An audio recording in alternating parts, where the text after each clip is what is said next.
Donc ici, j'avais envie de vous parler de ce qu'on fait sur nos retraites et surtout de clarifier quelque chose d'important, je pense, sur la non-dualité. Parce que la non-dualité, ce n'est pas une thérapie. Et donc c'est un peu paradoxal parce que cette page s'appelle Cambothérapie. C'est le nom que j'avais choisi en 2020 quand j'ai commencé à ouvrir nos espaces et ces retraites. Et donc on a fait cette transition petit à petit vers la non-dualité. Et c'est pour ça que j'avais envie de revenir là-dessus et d'en parler un petit peu parce que on peut facilement confondre les deux. Donc la thérapie en soi, c'est un espace qui va aider à réparer ce qu'on pourrait appeler l'histoire du personnage, l'histoire du petit moi. Euh, donc ce sont des outils qui vont aider à aller comprendre et à aller guérir l'histoire personnelle, ce qui s'est passé dans nos relations avec notre famille, avec nos parents, avec nos proches, avec nos amis, qui va nous permettre d'aller voir des blessures, qui va nous permettre d'aller voir les schémas qu'on rejoue dans le scénario. Et c'est un travail qui est important et qui est vraiment précieux parce que cette base de travail, c'est ce qui va permettre de réguler le système nerveux. Ça va nous permettre de comprendre certains mécanismes et ça va permettre d'apaiser ce qui est en souffrance à l'intérieur de soi. Si aujourd'hui il y a des choses qui sont difficiles dans ta vie, si tu te sens dépassé par certains événements, s'il y a de l'anxiété, si tu te sens en déséquilibre par moment, alors oui, c'est important de commencer par là.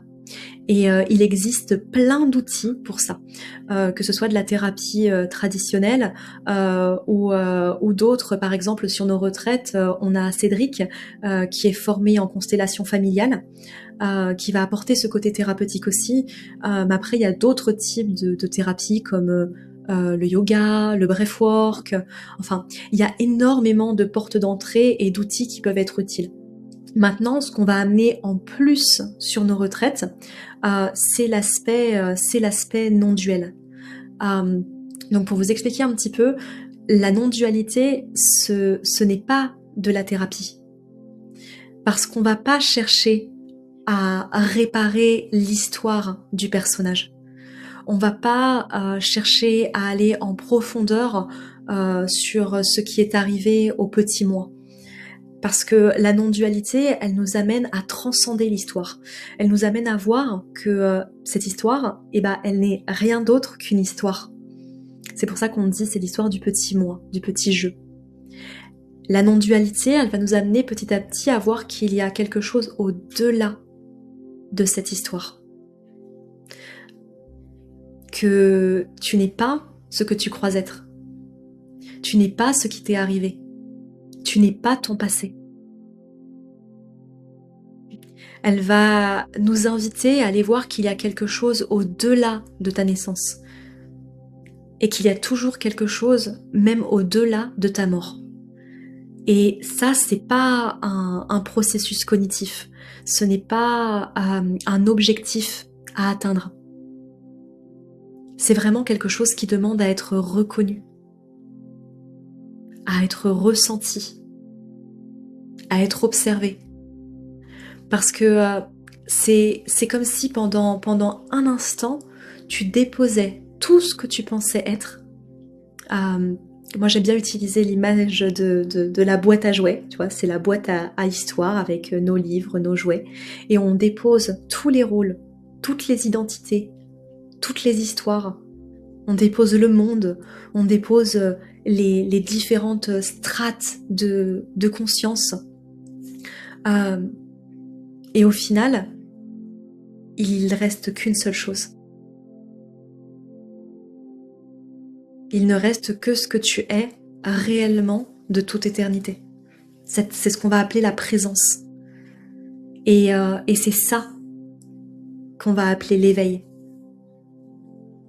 Parce que l'éveil, ça va être justement fermer la boîte à jouets et revenir pleinement à ce que tu es et que tu n'as jamais cessé d'être depuis toujours.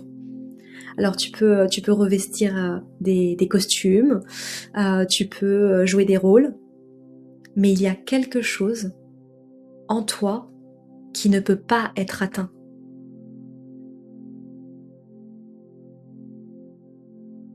Et ce n'est pas un objectif parce que si cette chose était un objectif, ça voudrait dire qu'il faudrait aller d'un point A à un point B.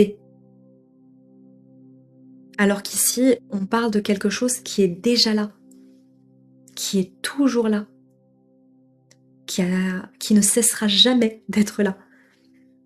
Cette présence, elle était là avant même que le petit toi apparaisse. Et c'est là qu'il y a une grande différence. Parce que plus tu réalises ce que tu es, ici et maintenant, et plus il y a quelque chose de nouveau qui s'éveille. C'est une sensation nouvelle et en même temps familière. Et c'est ça qu'on essaye de créer dans l'espace de nos retraites.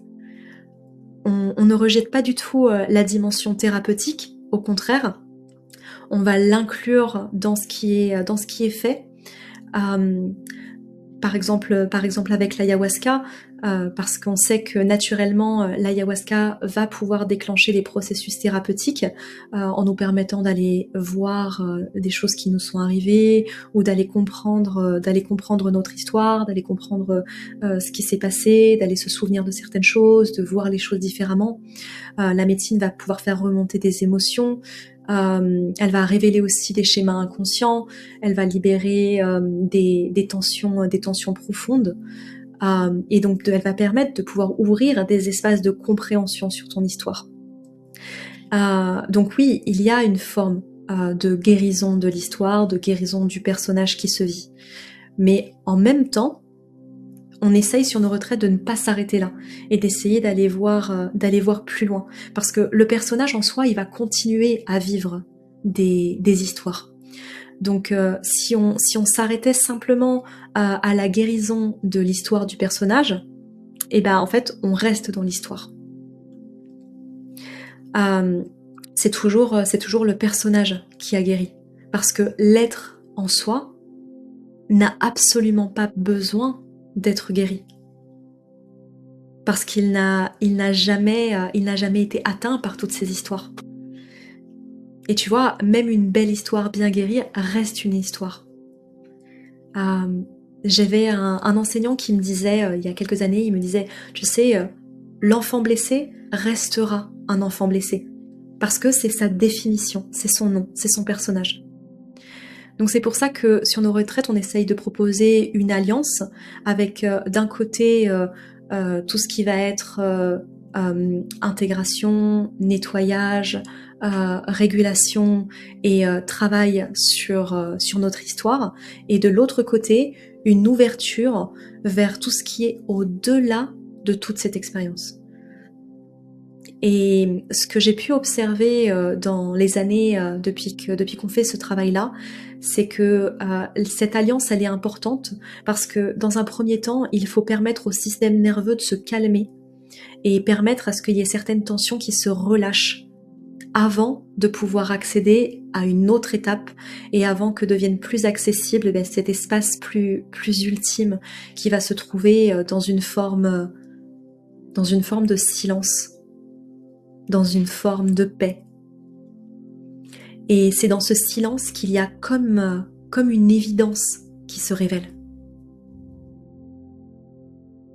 Parce que c'est pas quelque chose que tu peux comprendre mentalement.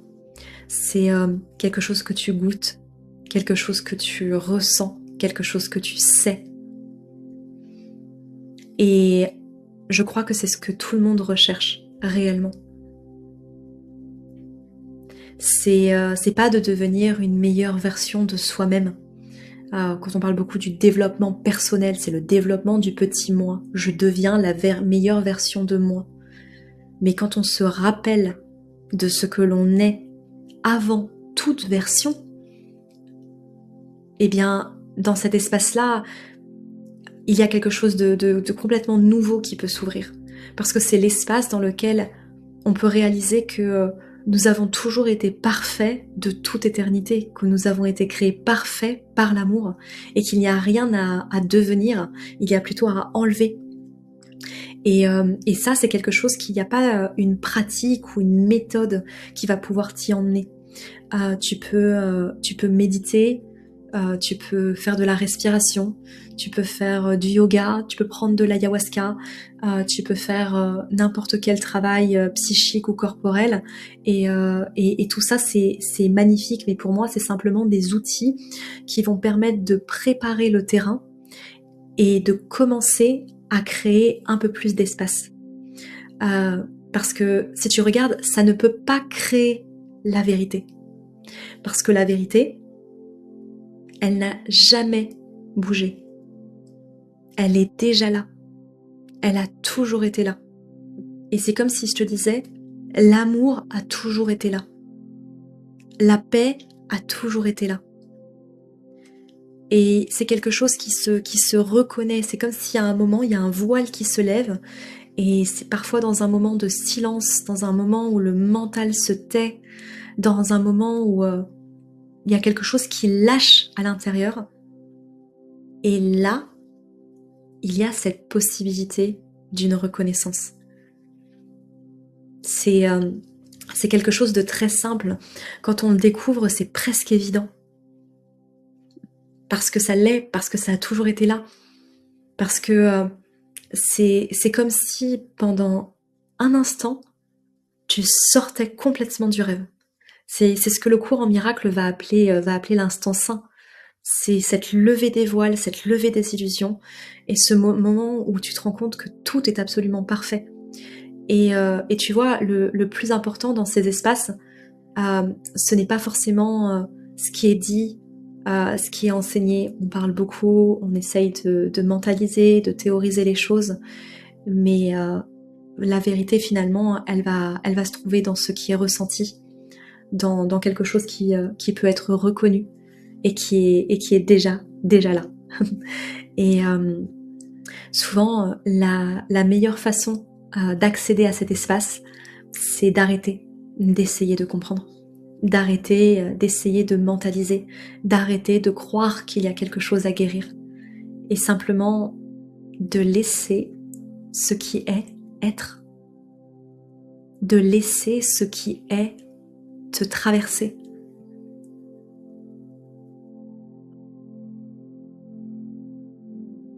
Tu vois, c'est ce qu'on va retrouver dans un espace de silence. Dans un espace de silence où tu ne cherches plus à guérir, où tu ne cherches pas à devenir quelque chose de nouveau. Tu vas simplement commencer à reconnaître ce qui est déjà là.